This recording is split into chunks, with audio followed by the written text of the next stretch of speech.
আসসালামু আলাইকুম, কেমন আছেন সবাই? অনেক দিন পর নতুন একটা ভিডিও নিয়ে আসলাম। আসলে কদিন অনেক ব্যস্ত ছিলাম। যাই হোক, আজকে আমি লইটা মাছের ঝুরি করব। তো লইটা মাছে আমি অল্প একটু পানি দিয়ে হলুদের গুঁড়া, লবণের গুঁড়া আর শুকনো মরিচের গুঁড়া দিয়ে লইটা মাছটাকে আমি একটু সিদ্ধ করে নিব। আর লইটা মাছটা এমনিতে অনেক নরম থাকে।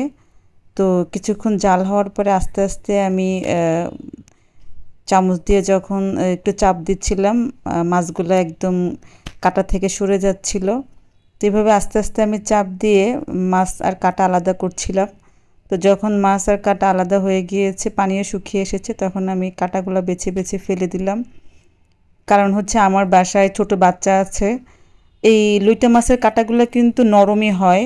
শুধুমাত্র আমার বাসায় ছোট বাচ্চা আছে বিধায় ওদের খেতে অসুবিধা হবে, এই জন্য আমি কাঁটাগুলো ফেলে দিলাম। আপনারা চাইলে এটা নাও ফেলতে পারেন। যাদের বাসায় বড়রা আছে তারা এটা অনায়াসেই খেয়ে ফেলতে পারে। তো আমি সুন্দর করে একটু সময় নিয়ে কাঁটাগুলো বাছলাম, কারণ হচ্ছে আর নাহলে বাচ্চারা খাবে না। আর সামুদ্রিক মাছ এমনিতেই শরীরের জন্য অনেক ভালো, বাচ্চাদের জন্য, বড়দের জন্য, সবার জন্যই ভালো। তো এখন আমি যেটা করলাম, মাছগুলো একটু সরিয়ে নিয়ে কড়াইয়ের মাঝখানে তেল দিয়ে দিলাম।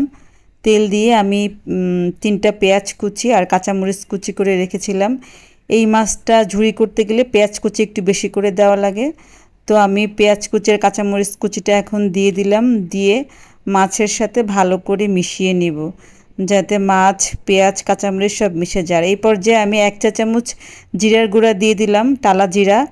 তো এটা চাইলে আপনারা স্কিপ করতে পারেন, যারা জিরা পছন্দ করেন না তাদের এটা দেওয়ার দরকার নাই। আমি যেহেতু পছন্দ করি, দিলে অন্যরকম একটা ভালো ফ্লেভার আসে, খেতেও ভালো লাগে, সেই জন্য দিলাম।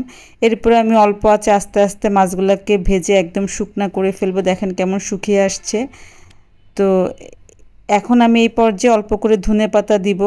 ধনেপাতা দিলে এই মাছটা খেতেও অনেক মজা লাগে। আমার মাছ হয়ে আসছে, ধনেপাতা দিয়ে আর একটু নাড়াচাড়া দিয়ে আমি মাছটাকে নামিয়ে ফেলবো। গরম ভাতের সাথে এই লইটা মাছের ঝুড়িটা যে কি মজা, একবার হলেও কিন্তু বাসায় ট্রাই করবেন, খুবই মজা। আর এই রেসিপিটা ভালো লাগলে আমার ভিডিওটা শেয়ার করবেন, লাইক দিবেন, কমেন্টস করবেন। এতক্ষণ দেখার জন্য ধন্যবাদ সবাইকে।